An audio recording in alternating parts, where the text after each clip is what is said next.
All right, I've talked about before how for so long I was dating people who were like non-committal and situationship type vibes, and I gave you guys a club rat origin story, so I feel like I should give you a dating origin story. So really, my first saga type of relationship that was never a relationship, never validated as a relationship, started when I was, God, I think I was 14. Yeah.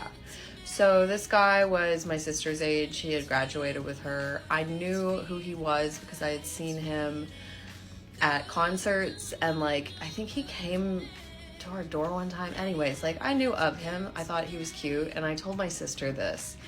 And it was like summer going into like, I must have been summer going into ninth grade. Yeah, because it was the summer before he was going to college.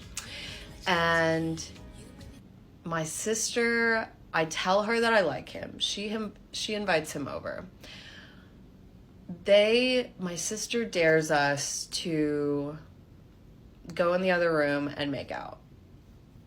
Which like, I was like, yes, please. Like I had a crush on this guy. I was younger. So in addition to me making out with him, we also do, because we're playing Truth or Dare.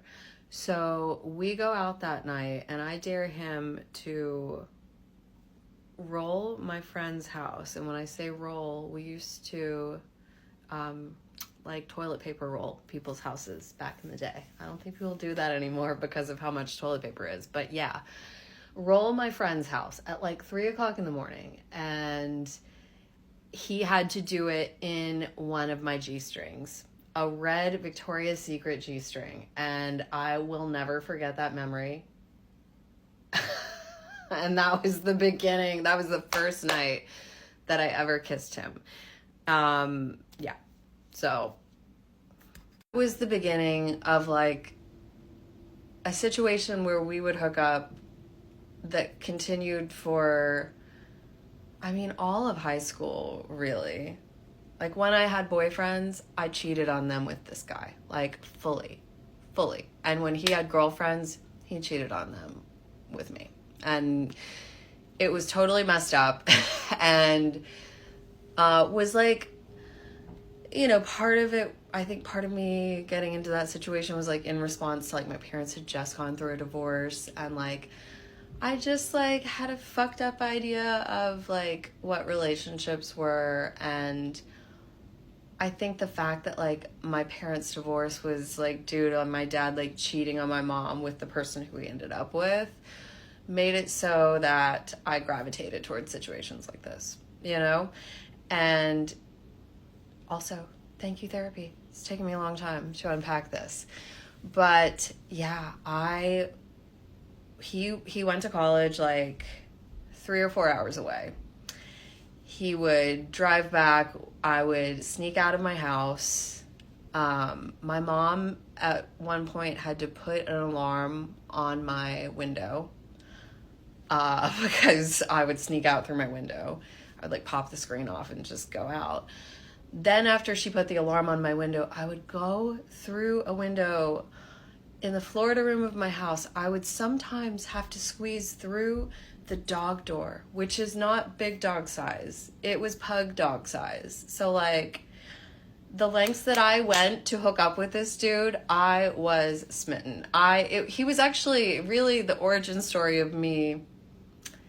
Was he really the origin story of me writing music? No, he actually wasn't the first guy I wrote music about. He really wasn't. But once this thing happened, of course, you're like pining for a guy who's like dating other people and giving them validation and like refuses to validate the situation that you have. And especially once it went on for like all of high school for me, you know, and then like I went off to college. You know, there were a couple of times after college, but like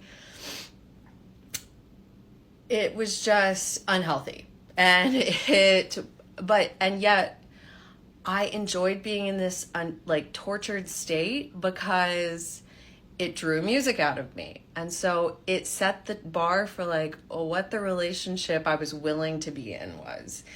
And that continued for a very long time. So I'm sharing all of this in hopes of helping other women because, you know, stepping outside of yourself and reflecting on why you gravitate towards things, you know, as far as like, and of course he had to keep it secret because he was 18 and I was 14, and like that would be illegal. And so I'm not going to call him out, and like, I really no hard feelings, I guess, because like, I don't know, it is what it is.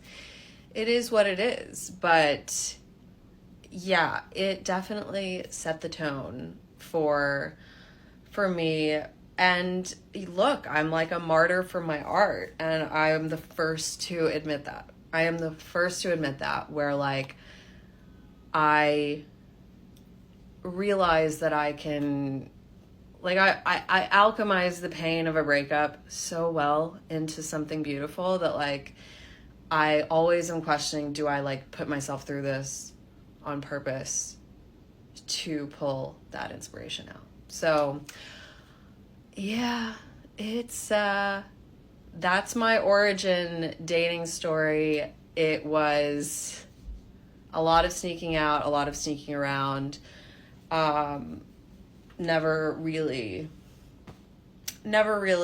making it official. Like, it was always a secret. And so I enjoyed that.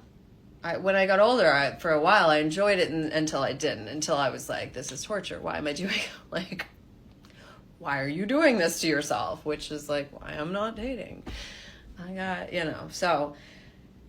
And like, I have to say, why I'm not dating is also really just the fact that I have children. And like, they are my number one priority. And I have to be happy and not tortured and pining over someone for them, you know. Like, I've done it.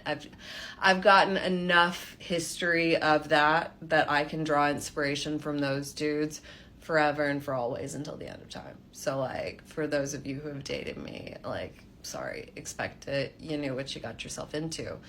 But yeah, there you go. Origin story.